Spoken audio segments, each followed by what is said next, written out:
everyone, it's Rose here, doing another tag type of video that Susan B tagged me in 5 months ago.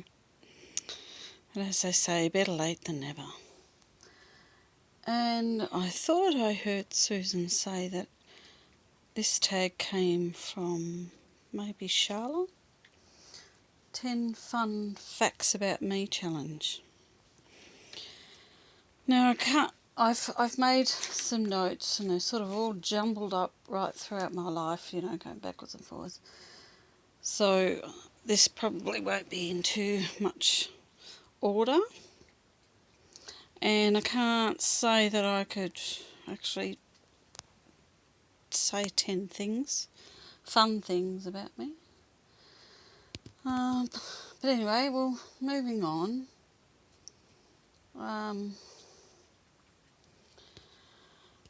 Unlike Susan B, I did live in my childhood home for all my childhood, except for 2 years when we moved away. Still owned the family home, but we moved away for 2 years. And my father had a heart attack, so we came back. And 2 years after that, I was around about 5 or 6 when we moved away for 2 years, and then when I was 9, he had his second heart attack and passed away. Then my mum had to bring up 3 kids on her own. I've got 2 brothers. And they're both older than me, and I don't see one of them at all. In fact, I think he hates me, and he doesn't see mum or contact mum either. And the other brother, I might see him maybe once a year when he comes down to visit mum.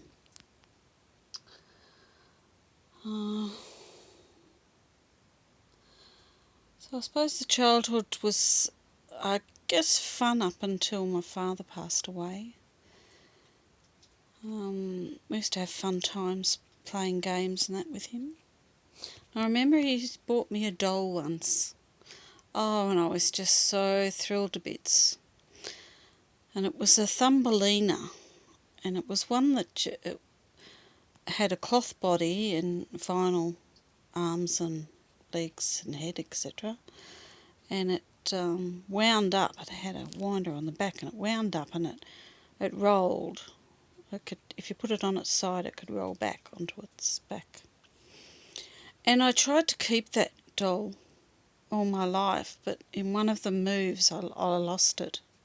So I'm not sure whether it accidentally got put in a rubbish bag or a bag for the Salvation Army or what. But I lost it, and I was disappointed about that. It's the only doll that I had kept into my adult years. I had one other doll that I got around the time we moved away from the family home, and I remember asking Santa for a bridal outfit for it and trying to stay up to see if it was Mum bringing it or Santa. That was quite funny.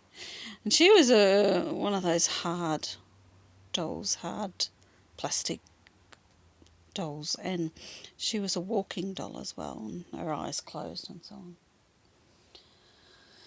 on. What else can I tell you? What about my dad dying? I had my first child when I was 26, a boy, and he was the first grandchild as well, so he was much loved and much spoiled. Then 5 years later I had another boy,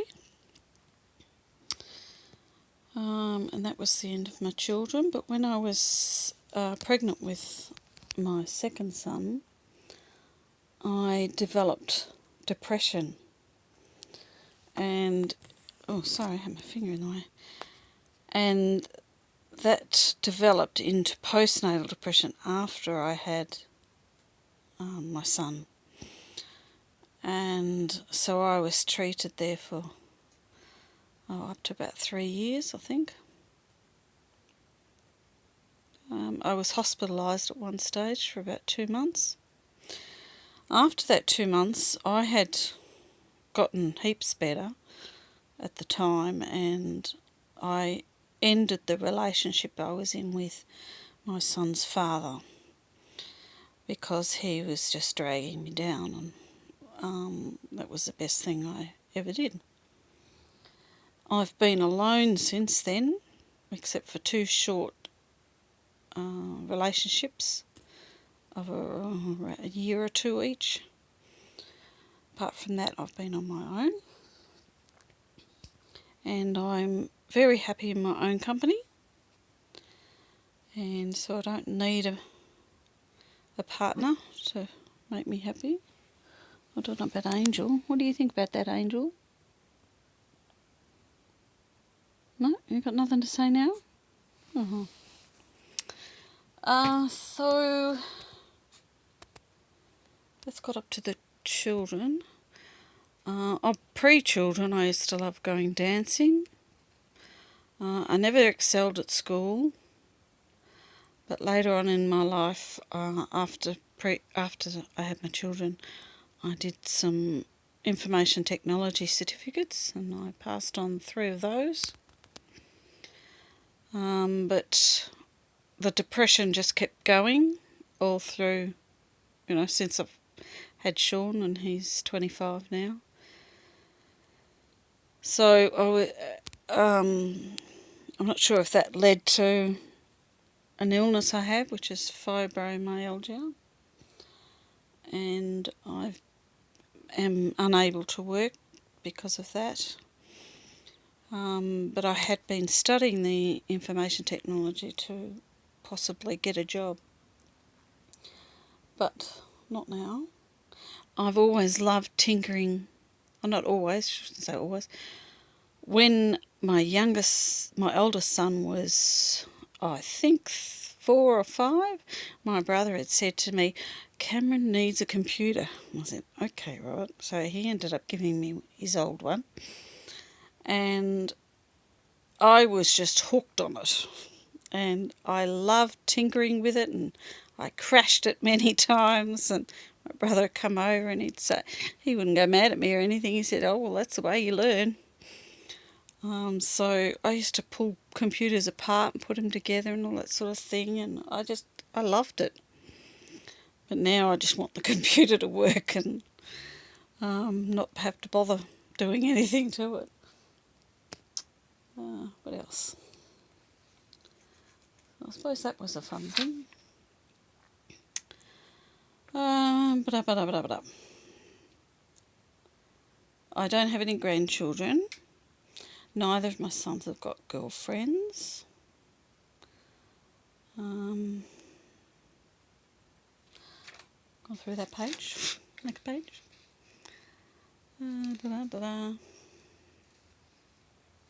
My mum taught me how to sew when I was little. She used to do a lot of sewing and take in sewing to make a bit of extra money. And I used to make my own clothes, and then my boys' clothes when they were little. I don't make any clothes now other than if I make a particular outfit for a baby, and of course I make the doll bodies for them. What else?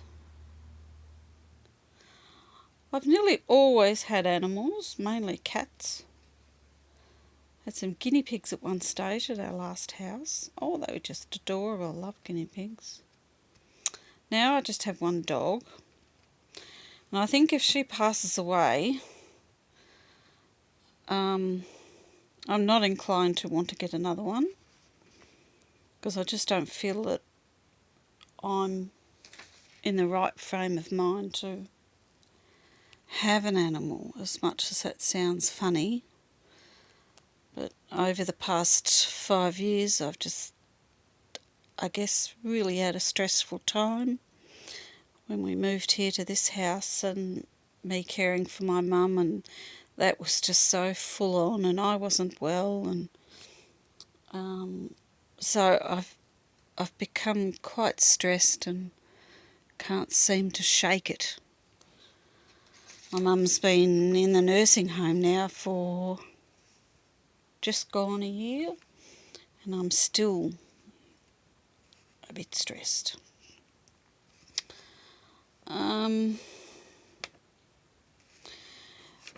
But if I was to get any animals, I'd probably get two of something, so they could keep each other company.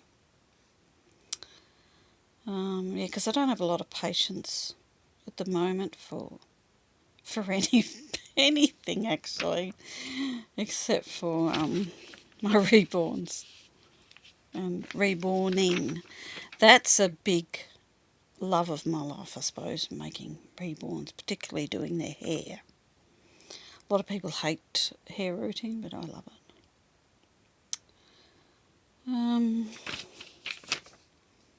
What else? I said I've been a carer for my mum. Before we moved here, my mum took me on some holidays, and that was fantastic. She took me on what I call the trip of my lifetime, and that was back in 2004, and we went to Europe, and oh sorry, that's my notes. We went to Europe and the UK, 7 countries in all, and we were away for about just on 8 weeks. We have relatives in England, so we stayed with them. They live up north near Yorkshire, East Yorkshire, I think. Hull is the town that the relatives lived that we stayed with. We went for a bus trip through Europe to start with before we went to visit the relatives. And I can't remember if it was 2 weeks or 10 days. Anyway, we started off in Rome, and we were went to Rome, and what's the next place? The 2 other big cities in Italy, Venice. I can't remember the other one. Anyway, there's 3 main cities in Italy that we stopped at, each one of them. Rome, we were in there for about 3 nights, I think, and that was the first time I saw those little smart cars. If you haven't seen them, just, I suppose, Google smart car. They're so tiny. Oh, I'd taken a picture. I got Mum to take a picture of me standing beside one. They are just so small. Instead of us parking parallel in a car park, they can park vertically, or go the opposite direction, and be about as wide as their car's as long as ours is wide. If that makes any sense. They were everywhere. But I've only seen a few around this area. Anyway, back to our trip. We just had an absolute ball. It was so much fun, this bus trip. And Mum and I used to sit up the back with all the rowdy people.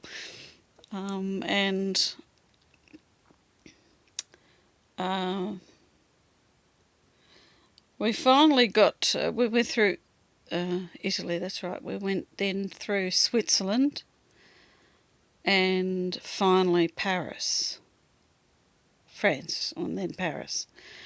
We stopped in Paris for 2 nights. By that stage I was sick. I had bronchitis. Didn't know it was that at the time, but I was losing my voice rapidly and not feeling very well. It was time to go, and we had to get the bus to the train station to take us back to London. And when we got on the bus and we were on our way. Oh, before that, we went to see the Eiffel Tower. We saw it at night with all the lights glittering. But the next day, I think we were going to go up it, and there was a strike on, so we couldn't see the top of the Eiffel Tower. I'm not sure how I would have gone anyway, because I'm not a fan of heights. Anyway, so we're on the bus going to the station, and I suddenly remembered I left my passport in the hotel room underneath the pillow. Oh, I've never made it so fast up the front of the bus in my life. So I told the man, and he rang the, what do you call it? The motel. We stayed in pretty big named motels. They weren't just little dingy places. We stayed in big ones, so that I suppose if you leave anything, it's going to be fairly safe. Anyway, they had found it, and so it was taxied to the station. Oh, I was never so relieved when I got that passport.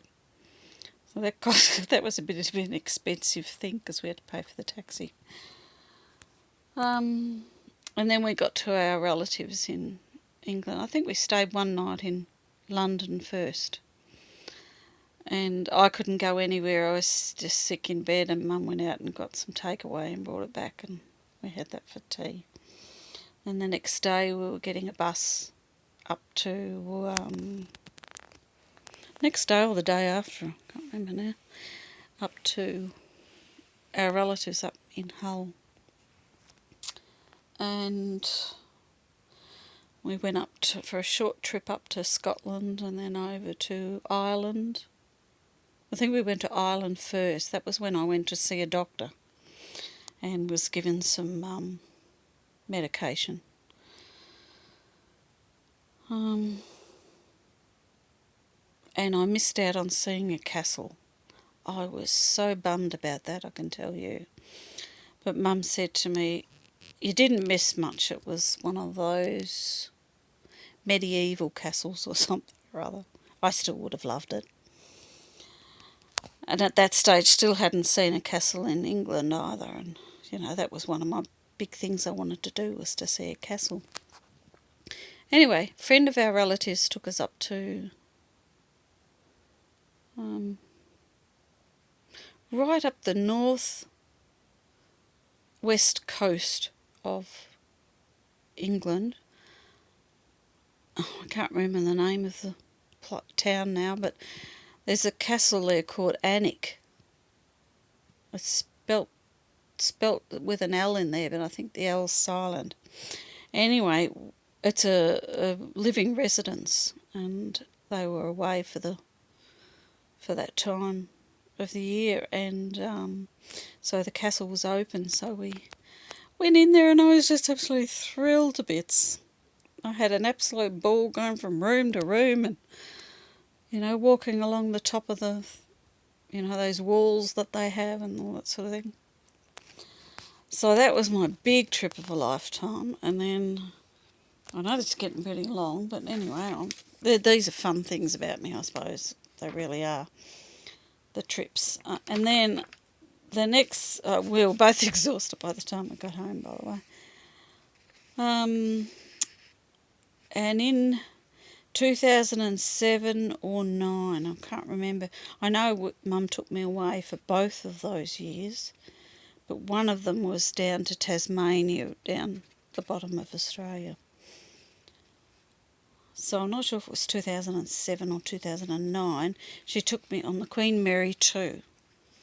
And now that's a pretty upmarket ship. And we prepared for a long time with our clothes and everything, and losing weight, and making sure that we had enough glammy type of clothes for the trip. We went with a tour.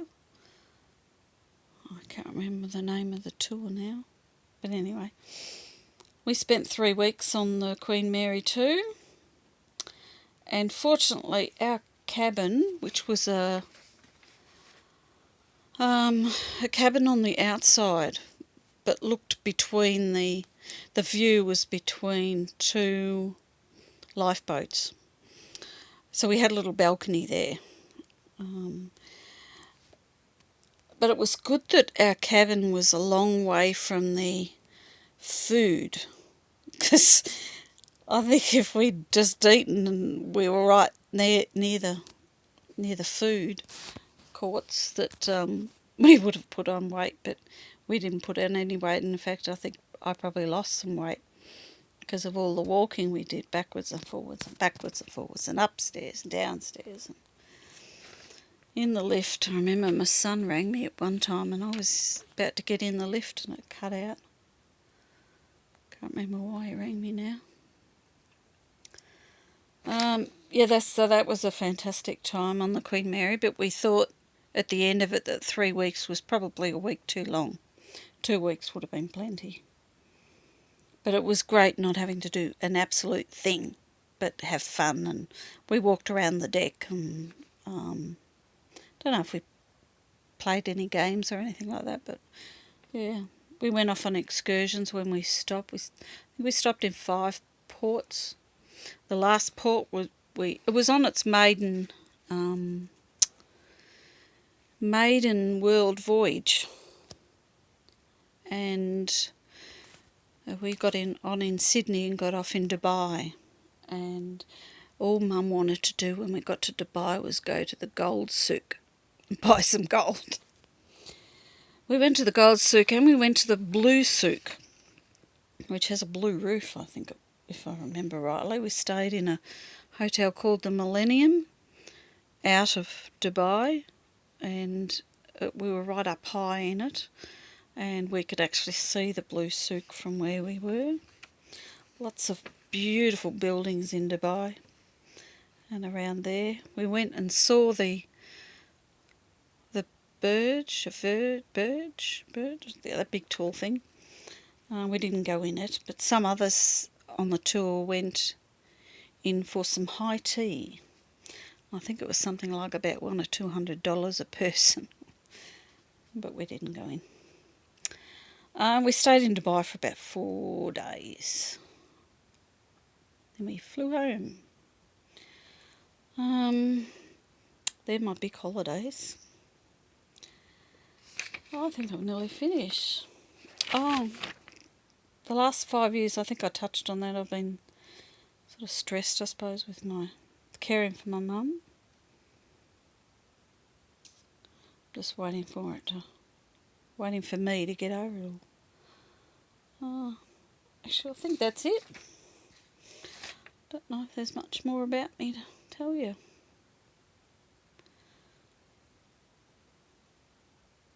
Nope, that's it. I've finished my notes. So if you've kept up to here, thank you very much for watching. And thank you, Susan B, for tagging me. I'm sorry it's taken me so long to get to it. But, yeah, there haven't been a lot of videos from me in the past year. But over the last couple of weeks I've been started to make some now. So hopefully I can keep it up. So thanks for watching, everyone. Bye.